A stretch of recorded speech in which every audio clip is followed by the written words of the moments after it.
Hey guys, welcome back to my channel unstuck J. അപ്പോൾ നമ്മൾ ഇന്നലെ പഠിച്ച ടോപ്പിക്സിൻ്റെ ക്വസ്റ്റ്യൻസ് ആയിട്ടാണ് വന്നിട്ടുള്ളത്. അപ്പോൾ ഫസ്റ്റ് ക്വസ്റ്റ്യനിലേക്ക് പോവാം. A car covers the first half of the distance between two places at a speed of 40 km/h and second half at 60 km/h. What is the average speed of the car? Average സ്പീഡാണ് ചോദിച്ചിട്ടുള്ളത്. അപ്പോൾ ഒരു car ഒരു half distance 40 km/hലും second half 60 km/hലാണ് complete ചെയ്തത്. ഇതിൻ്റെ average speed. അപ്പം നമ്മൾ ഇന്നലെ ഒരു ഇക്വേഷൻ പഠിച്ചിട്ടുണ്ടായിരുന്നു. ഈക്വൽ ഡിസ്റ്റൻസ് ആണെന്നുണ്ടെങ്കിൽ നമുക്ക് യൂസ് ചെയ്യാൻ പറ്റിയ ആവറേജ് സ്പീഡിൻ്റെ ഇക്വേഷനാണ് equation 2v1 v2 by v1 plus v2. അപ്പോൾ ഈ ഇക്വേഷനിൽ ഇത് അപ്ലൈ ചെയ്താൽ 2 × 40 × 60 by 60 + 40 എന്ന് കിട്ടും. അപ്പോൾ ഇതിൻ്റെ ആൻസർ ലാസ്റ്റ് നമുക്ക് ചെയ്യുമ്പോൾ കിട്ടുന്നത് 48 km/h എന്നാണ്. Next question. A cyclist moves 12 km due to north and then 5 km due east in 3 hours. Find his average speed and average velocity. ഒരു സൈക്ലിസ്റ്റ് 12 km നോർത്തേക്ക് പോയി, അവിടുന്ന് പിന്നെ 5 km ഈസ്റ്റിക്കും പോയി. ഇതിനെടുത്ത ടോട്ടൽ ടൈമാണ് 3 hours. അതിൻ്റെ ആവറേജ് സ്പീഡ് വരുന്നത് equal to total distance by total time equal to ഇവിടുത്തെ ടോട്ടൽ ഡിസ്റ്റൻസ് എന്ന് പറഞ്ഞത് 12 + 5 = 17 ബൈ ടോട്ടൽ ടൈം 3. 17/3 km/h ആണ് ഇതിൻ്റെ ആവറേജ് സ്പീഡ് വരുന്നത്. പിന്നെ ആവറേജ് വെലോസിറ്റി നോക്കുകയാണെങ്കിൽ അതിൻ്റെ equation total displacement by total time.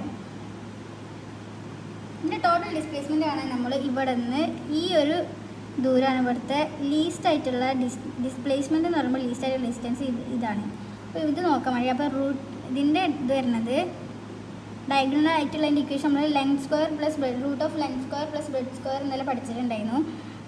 അപ്പോൾ √2l² + 5² = √144 + 25 = 199 എന്നാണ് ആൻസർ വരുന്നത്. √199 എന്ന് പറഞ്ഞാൽ 13 ആണ്. അപ്പോൾ ഇവിടെ total displacement by total time എന്ന് പറയുമ്പോൾ 13 by total time 13/3 km/h. Next question. A car travels a distance x on a straight road in 2 hours, then returns to starting point in the next 3 hours. Its average velocity is. Question എന്താ പറയുന്നത് വെച്ചാൽ ഒരു car X distance travel ചെയ്തു straight ആയിട്ട്. ഇതുവരെ എത്താനെടുത്ത ടൈമാണ് 2 hours. പിന്നെ അത് അവിടുന്ന് ഇനീഷ്യൽ പോയിന്റിലേക്ക് തന്നെ റിട്ടേൺ ചെയ്തു. അപ്പോൾ എടുത്ത ടൈമാണ് 3 hours. ഇതിൻ്റെ ആവറേജ് വെലോസിറ്റിയാണ് ക്വസ്റ്റ്യൻ. അപ്പോൾ ആവറേജ് വെലോസിറ്റിൻ്റെ ഇക്വേഷനാണ് total displacement by total time. ഇവിടെ ഡിസ്പ്ലേസ്മെൻറ്റ് വരുന്നത് ഇനീഷ്യലിലേക്ക് തന്നെ എത്തിയില്ലേ, അപ്പോൾ ഇവിടുത്തെ ഡിസ്പ്ലേസ്മെൻറ്റ് വരുന്നത് 0 ആണ്. 0 ബൈ അപ്പോൾ total time equal to 2 + 3 5 hours. എന്തായാലും 0 ആണ് ആൻസർ വരുന്നത്. അപ്പോൾ ഓപ്ഷൻസിലൊന്നും 0 ഇല്ല. അപ്പോൾ ഇതിൻ്റെ answer none of these. Next question. A particle moves along the side AB BC CD of A square of side 25 meter with velocity of 50 m/s. It's average velocity is. ഒരു particle സ്ക്വയറിൻ്റെ 3 വശം വരെ എത്തി. ഇവിടെ നിന്ന് തുടങ്ങിയിട്ട് A B C D ഇവിടെ നിന്ന് തുടങ്ങിയിട്ട് ഇവിടെയാണ് ചെന്ന് അവസാനിച്ചത്. ഇതിൻ്റെ ഒരു സൈഡ് എന്ന് പറഞ്ഞാൽ 25 meter ആണ്. അതിൻ്റെ വെലോസിറ്റി 15 m/s വെലോസിറ്റിയിലാണ് ഇത് ട്രാവൽ ചെയ്തത്. അപ്പോൾ അതിൻ്റെ ആവറേജ് വെലോസിറ്റിയാണ് ക്വസ്റ്റ്യൻ. അപ്പോൾ ആവറേജ് വെലോസിറ്റിൻ്റെ ഇക്വേഷൻ നമുക്ക് എല്ലാവർക്കും അറിയാം. Total displacement by total time. ഇതിൻ്റെ ഡിസ്പ്ലേസ്മെൻറ്റ് എന്ന് പറയുന്നത് ഇവിടെ ഇനീഷ്യലിന് ഫൈനലിൽ ഏറ്റവും കുറവ് ദൂരം ഇതാണ്. ഈ ഒരു ദൂരം 25 meter തന്നെയാണ് വരിക, അത് സ്ക്വയർ ആയതുകൊണ്ട്. അപ്പോൾ ടോട്ടൽ ഡിസ്പ്ലേസ്മെൻറ്റ് വരുന്നത് 25 ആണ്. ടോട്ടൽ ടൈം നമ്മൾ കണ്ടുപിടിക്കണം. അപ്പോൾ ടോട്ടൽ ടൈം ഈക്വൽ ടു ടൈമിൻ്റെ ഇക്വേഷനാണ് ഡിസ്റ്റൻസ് ബൈ വെലോസിറ്റി. ഡിസ്റ്റൻസ് എന്ന് പറയുമ്പോൾ 25 + 25 + 25 വരുമ്പോൾ 75 ബൈ വെലോസിറ്റി 15 ഈക്വൽ ടു 5 ആണ് വരിക. അപ്പോൾ 25/5 ഈക്വൽ ടു 5. അപ്പോൾ ഫൈനൽ ആൻസർ വരുന്നത് 5 ആണ്. Option D is the correct answer. Next question. A body has speed v, 2v and 3v in first 1/3 of distance s, second 1/3 of distance x and third 1/3 of distance s respectively. Its average speed will be. ക്വസ്റ്റ്യനിൽ പറഞ്ഞതെന്ന് വെച്ചാൽ ഒരു particle 3 equal distance ആയിട്ട് travel ചെയ്തു. അതിൽ first velocity വിയും second 2vയും third one 3v ആണ്. അപ്പോൾ നമ്മളൊരു ഇക്വേഷൻ പഠിച്ചിട്ടുണ്ട് 2v1 v2 by v1 + v2 എന്നുള്ള ഇക്വേഷൻ. ഇതിൽ 3 ഇൻ്റർവെൽ ഉണ്ട്. ഇത് രണ്ടെണ്ണമല്ല എൻ്റെ കേസാണ്. ഇത് 3 ഉണ്ടെങ്കിൽ നമുക്കുള്ള ഇക്വേഷനാണ് 3v1 v2 v3 by v1 v2 + v2 v3 + v3 v1. ഈ ഇക്വേഷനിൽ നമ്മൾ ഇവിടെ അപ്ലൈ ചെയ്യാണ് 3v × 2v × 3v by v × 2v + 2v × 3v + 3v × v. ഇതൊക്കെ സോൾവ് ചെയ്താൽ v × 2v × 3v ഇത് വരുമ്പോൾ 3 × 3 9, 9 × 2 18 v by 18v³ by 2v² + 2 × 3 6v² + 3v² equal to 18v³ by 2 + 6 8, 8 + 3 11 11v². v²ഉം v³ കട്ടായിട്ട് ഫൈനൽ ആൻസർ 18v/11 ആണ് answer വരിക. And answer is C, option C. Next question. A wheel of radius 1 meter rolls forward half of revolution of horizontal ground. The magnitude of the displacement of the point of the wheel initially in the contact with ground is. ഇത് നമ്മൾ ഇന്നലെ ചെറുതായിട്ട് പറഞ്ഞിട്ടുണ്ടായിരുന്നു. ഒരു wheel half revolution എടുത്തിക്കാണ്.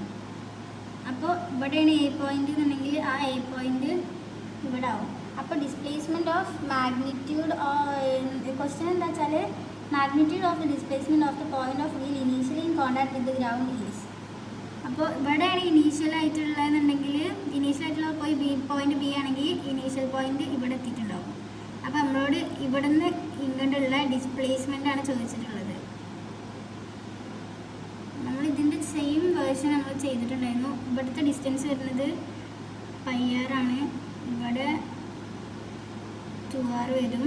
അപ്പോൾ ഈ distance എന്ന് പറയുമ്പോൾ √π² r² +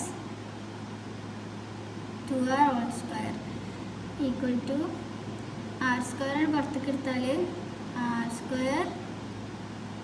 4 + π² എന്ന് വരും. ഈ റൂട്ടിന് പുറത്തേക്ക് r എടുക്കുക, r √4 + π² എന്ന് വരും. അതിൻ്റെ ആൻസർ വരുന്നത് സി ആണ്, option C.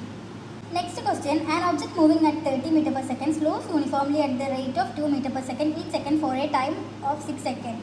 The average speed during the 6 seconds is. Average സ്പീഡാണ് ക്വസ്റ്റ്യനിൽ ചോദിച്ചിട്ടുള്ളത്. ആവറേജ് സ്പീഡിൻ്റെ ഇക്വേഷൻ എല്ലാവർക്കും അറിയാം. Total distance by total time.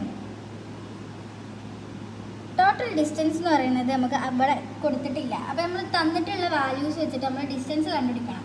അപ്പോൾ s = ut + ½ at² എന്നുള്ള ഇക്വേഷൻ വെച്ചിട്ട് നമ്മൾ കണ്ടുപിടിക്കുകയാണ്. അതിൽ u തന്നിട്ടുണ്ട് 30 m/s. a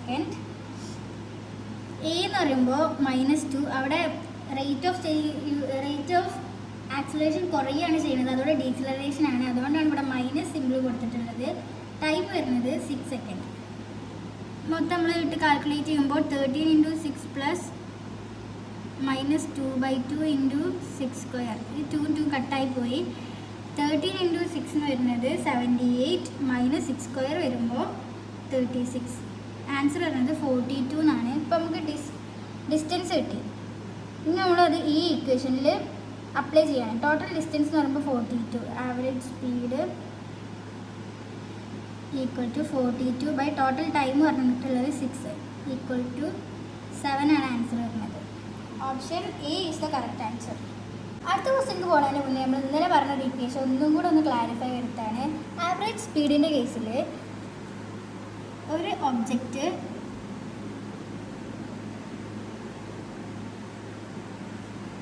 പകുതി ഈക്വൽ ഒരു ഒബ്ജക്റ്റ് ട്രാവൽ ചെയ്ത ഡിസ്റ്റൻസ് ഈക്വൽ ഡിസ്റ്റൻസായി കൺവേർട്ട് ചെയ്തിട്ട് ഒരു ഹാഫ് V1ലും ഒരു ഹാഫ് V2ലുമാണ് പോയിക്കണമെന്നുണ്ടെങ്കിൽ അതിൻ്റെ ആവറേജ് വെലോസിറ്റിൻ്റെ ഇക്വേഷനാണ് n/v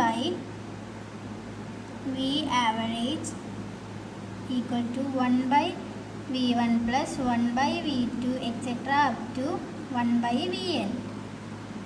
ഇനി അഥവാ ഈ ഡിസ്റ്റൻസിന് പകരം ഈക്വൽ ടൈം ഇൻ്റർവെല്ലായിട്ടാണ് ട്രാവൽ ചെയ്തിരുന്നെങ്കിൽ ഇത് എത്ര ഇൻ്റർവെൽ വേണമെങ്കിലും ആവാം, n വരെ അല്ല, ഏത് ഇതായാലും ഈ എന്നിൻ്റെ നമ്പർ മാറ്റി കൊടുത്താൽ മതി. ഈ ഈക്വൽ ടൈം ഇൻ്റർവെല്ലിലാണെന്നുണ്ടെങ്കിൽ അതിൻ്റെ ഇക്വേഷനാണ് v average equal to v1 plus v2 plus etcetera up to vn/n. Next question. A car traveling on a straight road moves with a uniform velocity v1 for a time t and with a uniform velocity v2 for the time t for the first period t. The average velocity of the car is. ഇതിൻ്റെ answer നമ്മളിപ്പോൾ പഠിച്ച ഈ equation വെച്ചിട്ട് ചെയ്താൽ നമുക്ക് v1 plus v2/2 എന്നുള്ള answer option D കിട്ടും. Next question. Choose the wrong statement. Option A, zero velocity of a particle does not necessarily mean that its acceleration is zero. Option B, zero acceleration of a particle does not necessarily mean that its velocity is zero. Option C, if speed of a particle is constant, its acceleration must be zero. Option D, none of these. Option എൻ്റെ കേസിൽ statement കറക്റ്റാണ്. കാരണം നമ്മളിപ്പോൾ ഒരു ball താഴത്തേക്ക് ഇടാണെന്നുണ്ടെങ്കിൽ അവിടെ velocity 0 ആണ്, but acceleration അവിടെ ഗ്രാവിറ്റീൻ്റെ വാല്യൂ -9.8 ഉണ്ടാവും. ഇവിടെ ഓപ്ഷൻ ബി നോക്കുകയാണെങ്കിൽ അതും കറക്റ്റാണ്. കാരണം ഒരു കോൺസ്റ്റൻറ്റ് സ്പീഡിൽ ഒരു കാറ് സ്ട്രെയിറ്റ് ലൈൻ പാത്തിൽ കൂടെ പോവുകയാണെങ്കിൽ അവിടെ വെലോസിറ്റി ഉണ്ട്, ബട്ട് ആക്സിലറേഷൻ 0 ആണ്. വെലോസിറ്റി കോൺസ്റ്റൻ്റ് ആകുമ്പോൾ ആക്സിലറേഷൻ 0 ആണ്. ഇതിൽ ഓപ്ഷൻ സി തെറ്റാണ്. കാരണം നമ്മളിപ്പോൾ ഒരു സർക്കുലർ പാത്തിൽ ഒരു വണ്ടി പോവുകയാണെന്നുണ്ടെങ്കിൽ അവിടെ കോൺസ്റ്റൻറ്റ് സ്പീഡാണെങ്കിലും അവിടെ കോൺസ്റ്റൻറ്റ് വെലോസിറ്റി അല്ല. കാരണം അവിടെ ഡയറക്ഷൻ ചേഞ്ച് ചെയ്യണമുണ്ട്, അവിടെ വെലോസിറ്റി മാറുന്നുണ്ട്. So option C is the wrong statement. ഇന്നത്തെ ക്ലാസ് ഇവിടെ അവസാനിച്ചിട്ടുണ്ട്. ഈ സ്ക്രീനിൽ കൊടുത്ത ക്വസ്റ്റ്യൻ നിങ്ങളൊന്ന് ചെയ്ത് നോക്കുക. എന്തെങ്കിലും ഡൗട്ട് ഉണ്ടെങ്കിൽ കമൻറ്റ് ചെയ്യുക. Thanks for watching. ബൈ.